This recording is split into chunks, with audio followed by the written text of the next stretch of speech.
America ने धमकी भरी डिप्लोमेसी शुरू कर दी है। इजराइल ने खुले तौर पर इसका ऐलान कर दिया है, युद्ध थमेगा नहीं। और आज बकायदा बेंजामिन नेतान्याहू जब सामने आए तो उन्होंने कहा, जिस कमांडर ने प्लानिंग बनाई थी होर्मुज रूट को लेकर कि उसे ब्लॉक किया जाए, उस नेवी कमांडर को भी मौत के घाट उतार दिया गया है। नेतान्याहू खुश थे। धमकी दे रहे ट्रंप भी अपने तौर पर अपनी कैबिनेट को समझा रहे थे और अमेरिका समेत दुनिया को बतला रहे थे, अभी तक तो हम पूरे तरीके से मैदान में आए नहीं हैं। जब हमला होगा तो फिर ईरान समझ ले, यानी समझ ले तो पहले पटरी पर आ जाए, नहीं समझे तो हम हमला कर देंगे। 5 युद्धपोत रवानगी भी हो चुकी है और यह माना जा रहा है कि खार्ग आइलैंड को लेकर अमेरिका यह सोचने लगा है कि अगर उस पर कब्जा हो जाए तो फिर होर्मुज रूट उसके अधीन होगा। ईरान की इकोनॉमी ढह जाएगी। 90% जो तेल वो एक्सपोर्ट करता है उस पर भी अमेरिका की चलेगी। लेकिन यह सारी चीजें सोची जा रही है और इससे हटकर ईरान क्या किसी बड़े प्लान की दिशा में बढ़ चुका है? एक ऐसा प्लान जिसके जरिए सिर्फ होर्मुज रूट ही नहीं बल्कि उसके बाद रेड सी की दिशा में भी वह रूट जो यमन के पास बेहद सक्रिय होता है। और यमन के हुती विद्रोहियों ने इससे पहले जब गाजा में इजराइल हमला कर रहा था तो इजराइल को सबक सिखाने के लिए उसी जगह को ब्लॉक कर दिया था, मिसाइल से हमले किए थे। और मिसाइल और हुती को जो पैसा और हथियार मिलता है वो ईरान से मिलता है। ईरान को इस दौर में जो मदद मिल रही है वो चीन से मिल रही है। कुछ लॉजिस्टिक मदद और डिप्लोमेसी रशिया से मिल रही है। और इन सब के बीच खाड़ी देशों के भीतर नए रूट खोजने की बेचैनी है, अन्यथा उन्हें पता है कि ट्रेड ठप हो जाएगा। तो पहला मैसेज बहुत साफ है। जिस 5 दिनों के सीज फायर को लेकर किसी मध्यस्थता वाले को खोजते खोजते बात यहां तक आ गई कि ईरान के साथ बातचीत हो जाए, तो फिर शनिवार के बाद स्थिति पटरी पर अमेरिका की आ जाएगी और राष्ट्रपति ट्रंप अमेरिका या देश और दुनिया को सबको समझा देंगे कि देखिए यह एक डिप्लोमेसी थी। तो पहला राउंड वो फेल हो गया है। फेल होने का मतलब है अब वो धमकी दे रहे हैं और कह रहे हैं कि पटरी पर आ जाओ, अन्यथा मुश्किल होगी। दूसरी परिस्थिति इजराइल के लिए है। अगर अमेरिका शांति या युद्ध से हटने की परिस्थिति की भी सोचता है तो इजराइल के लिए खतरे की घंटी है। इसीलिए आज बेंजामिन नेतान्याहू जब सामने आए तो उन्होंने खुले तौर पर ऐलान किया, किसी को भी बख्शेंगे नहीं। किसी को भी नहीं बख्शेंगे का मतलब यह था कि इससे पहले जो उन्होंने टारगेट में लिया था, जिन जिन कमांडर्स को, जिन जिन नेताओं को, उनके निशाने पर लिया जाएगा। इसी प्रक्रिया में एक तीसरी खबर भी निकल कर आई कि पाकिस्तान ने बकायदा ईरान के विदेश मंत्री और ईरान के स्पीकर, इन दोनों का नाम देकर कहा कि अगर इजराइल इन्हें भी मार देगा तो फिर आने वाले वक्त में आप बातचीत किससे कीजिएगा। तो अमेरिका ने इजराइल को समझाया, अब आप ऐसा नहीं करें, कम से कम इन दोनों को बख्श दें। ये बातें चल रही हैं, ये डिप्लोमेसी नहीं है, ये युद्ध की एक ऐसी गुत्थी है जिसको कोई सुलझा नहीं सकता है, क्योंकि यह मनोविज्ञान आने वाले या लंबे युद्ध की दिशा में पूरी दुनिया को ले जा रहा है। शायद इसीलिए बड़ा सवाल है, क्या ईरान वाकई रेड सी की दिशा में बढ़ जाएगा? और रेड सी का वो हिस्सा जो यमन के करीब से बनता और निकलता है। दरअसल इन सब के बीच जरा समझना होगा कि इजराइल अपने तौर पर जो उसकी IRGC है, उसके नौसेना चीफ अली रेजा तंगसिरी की मौत के बाद खुले तौर पर बेंजामिन नेतान्याहू ने कहा, देखिए हमने उस कमांडर को मार दिया जिसने स्ट्रेट ऑफ होर्मुज बंद करने की प्लानिंग की थी। तो अब ईरान टूट चुका है। लेकिन दूसरी तरफ अमेरिका ने तैयारी खार्ग द्वीप पर जमीनी हमला करने की क्या बना ली है, यह सवाल है। लेकिन इन सब के बीच पहली बार ईरान अपनी स्ट्रेटजी को जो बना रहा है वो रेड सी में बाब अल मंदेवा स्ट्रेट को बंद करने की वह चेतावनी दे रहा है। दरअसल इस रेड सी के जरिए एक हकीकत यह भी समझनी होगी कि जो रेड सी का एंट्री पॉइंट है वह भी सकरा ठीक उसी तरीके से है जैसे होर्मुज रूट है। और रेड सी को अरब सागर से यह जोड़ता है। स्वेज नहर तक जाने वाले जहाज भी इसी रास्ते से गुजरते हैं।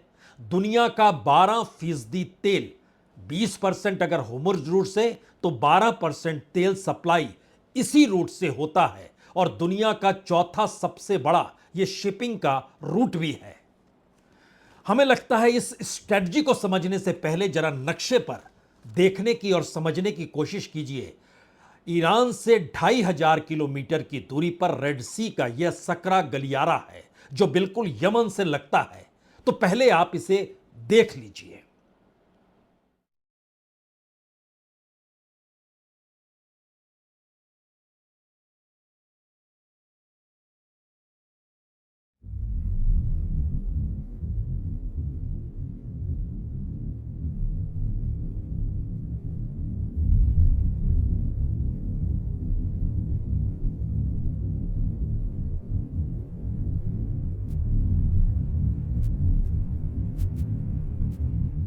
ईरान से तकरीबन 2500 किलोमीटर की दूरी पर यह रेड सी का वो सकरा गलियारा है जिसमें एक तरफ यमन है तो दूसरी तरफ अफ्रीकी देश जिबूती है।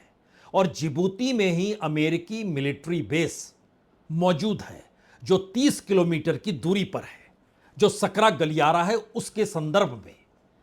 अब यहां पर दो बड़ी बातें साफ हो जानी चाहिए क्योंकि आज पहली बार अमेरिकी राष्ट्रपति ने कैबिनेट की बैठक के बाद जो संबोधन किया उसमें इस बात का खुले तौर पर जिक्र भी कर दिया कि देखिए ईरान के पास 2500 किलोमीटर तक मार करने वाले मिसाइल हैं।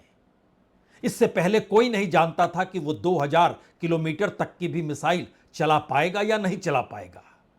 लेकिन अमेरिका लगातार कहता रहा, यानी ट्रंप लगातार कहते रहे, जिसका जिक्र उन्होंने खुद कहा कि दरअसल उसके पास मिसाइलों की पूरी कड़ी है और उसके साथ वह परमाणु हथियारों की दिशा में भी बढ़ रहा है। इसीलिए अब हमें एक ऐसा वार करना होगा जिसके बाद सब कुछ हमारे अनुकूल हो जाए। लेकिन एक क्षण के लिए फिर लौटिए, जब डियागो गार्सिया में मिसाइल दागा गया था तो उसके बाद नया सवाल यह भी पूरे यूरोप में खलबली मचा रहा था कि क्या ईरान वहां तक पहुंच सकता है। यूरोप उसके दायरे में होगा और यूरोप के तमाम देशों ने इसके बाद कह दिया हम युद्ध में शामिल नहीं होंगे। आज बड़ी खड़ी खोटी अमेरिकी राष्ट्रपति ने सुनाई, यह कहकर सुनाई हमने हमेशा मदद की, हम याद रखेंगे आपने किस तरीके से हमको दरकिनार कर दिया। यह सब कुछ हमें याद रखेना और याद हमारे जहन में हमेशा से रहेगा। यानी नाटो और यूरोपियन कंट्रीज साथ में अमेरिका के नहीं खड़े हैं। 2500 किलोमीटर की दूरी पे ये बाब अल मंदेवा स्ट्रेट जो है, जो रेड सी का एंट्री पॉइंट है, वह दरअसल यूरोप, एशिया और मिडिल ईस्ट को जोड़ने वाला सबसे अहम रास्ता है। और इस रास्ते से हर बरस $1 ट्रिलियन का सामान जो है, यानी तकरीबन भारतीय करेंसी में जोड़िएगा तो 94 लाख करोड़ हर बरस यहां से आवाजाही होती है। हर दिन लगभग 45 लाख बैरल तेल यहां से अभी भी ट्रांसपोर्ट हो रहा है। तो क्या यह एक ऐसी स्ट्रेटजी है ईरान के सामने, अगर वो निशाने पर ले लेता है, और निशाने पर लेने में इसीलिए उसको आसानी है क्योंकि यमन के बिल्कुल करीब है और यमन में हूती विद्रोही मौजूद हैं। जब गाजा युद्ध हुआ था तो हूती ने ड्रोन और मिसाइल से जहाजों को निशाना बनाया था, जिससे पूरा रेड सी का जो ट्रैफिक था वो उस दौर में प्रभावित हो गया था। यानी प्रभावित करने की परिस्थिति में तो ईरान आ सकता है। तो क्या इस बात का खुला अंदेशा अमेरिकी राष्ट्रपति को है? यह सवाल अब इसलिए बड़ा है क्योंकि अब अमेरिकी राष्ट्रपति यह कहने से आज चूके नहीं। हां, तेल की कीमत बढ़ी है, लेकिन हमने जो सोचा था उस तुलना में कम बढ़ी है। वो और कम हो जाएगी या बढ़ जाएगी यह देखने की बात है। लेकिन नाटो कंट्रीज भी समझ ले और युद्ध की परिस्थितियों में दुनिया भी समझ ले कि दरअसल ईरान को किस तरीके से खत्म करना है और खत्म करने की दिशा में वो कदम उठा चुका है। ये मैसेज दरअसल आने वाले वक्त के उस मुश्किल हालात का है, जिस मुश्किल हालात को शायद अभी दुनिया नहीं समझ पा रही है। इसका जिक्र कोई दूसरा शख्स नहीं, रूस के राष्ट्रपति पुतिन आज एक बिजनेस बैठक में करते चले गए और बताते चले गए स्थिति तो इतनी विकट होने वाली है कि कोविड भी पीछे छूट जाएगा, क्योंकि सब कुछ ढहढहाने लगेगा। वो इंटरनेशनल लॉजिस्टिक हो, वो दुनिया भर के भीतर का प्रोडक्शन हो, वो सप्लाई चेन हो, वो तेल और गैस की कीमत हो, उसकी किल्लत हो, वो धातु यानी मेटल की किल्लत हो, वो फर्टिलाइजर को लेकर गहराता हुआ संकट हो। पुतिन ने कहा जो युद्ध में शामिल हैं अभी वह भी इस असर को जान नहीं रहे हैं, लेकिन हमें लगता है अब ट्रंप समझने लगे हैं। इसीलिए तो आज इन सब बातों का जिक्र कुछ इस तर्ज पर कर गए। So in just a few moments, Treasury Secretary Scott Bessent will discuss the actions that we're taking to address energy prices, which have not gone up as much as I thought, Scott, to be honest with you. And you know, it's not over, so maybe it'll go up a little bit more. It's all going to come back down to where it was and probably lower. And my predictions have been right. Trump was right about everything. They have a new hat. Trump was right about everything. It's pretty right.